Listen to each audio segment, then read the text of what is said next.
It's going to take a little bit to kind of expand here and awaken these very tightly rolled leaves. So I'm just going to let it kind of.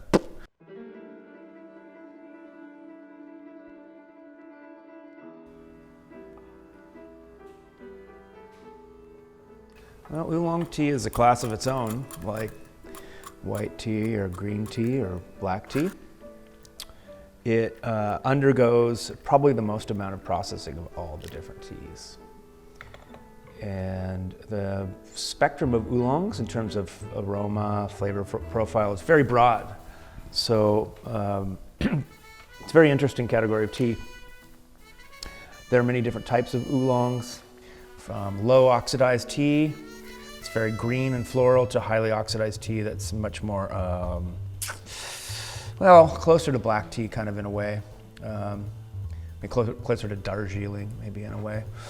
And today we're going to do a Li Shan, and I'll tell you a little bit about the processing as we're going to drink it. How about that?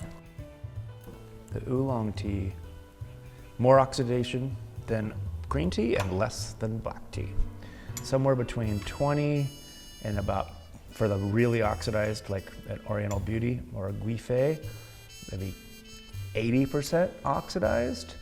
This is on the lighter scent. You can see it's very green, and so maybe 30 to 40% oxidation, and a low roast. So a lot of the oolongs get baked or roasted. Used to be charcoal roasted. Oftentimes now it's electrical. To kind of seal in some of the flavors and give it more of a toasty flavor profile. This is not really like that. This is more really about the aromatics and the kind of honeysuckle kind of flavor notes. Each one has a much more distinct personality, for sure. They're often based on the cultivar that it comes from. And this is the name of the mountain. And there's a particular, I believe this is a Li Shan Oolong, which is a type of cultivar that can take the high elevations and not wither under the frost, when it gets cold. Because those ones that like right at the edge of the frost line, you want those hardy ones that can handle it. I want that like honeysuckle kind of, it's like a cantaloupe kind of thing, honeydew, cantaloupe. Very sweet, kind of like a green tea. It's got a little bit of that grassy green tea expression. But mostly that sense of just like really sweet and floral. It's like a lot of wildflower, candy. Yeah.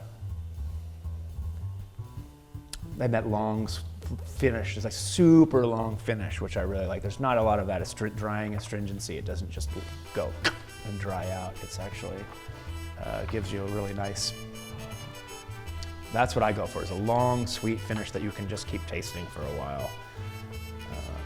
And these can steep this a good 7 times, no problem. Keep getting stuff out of it, like good. And it's got a good mouthfeel. I mean, it's thick.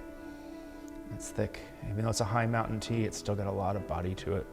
Really, because it's super refreshing. These lighter ones like this, like a high mountain oolong's really refreshing, really aromatic, really spring-like.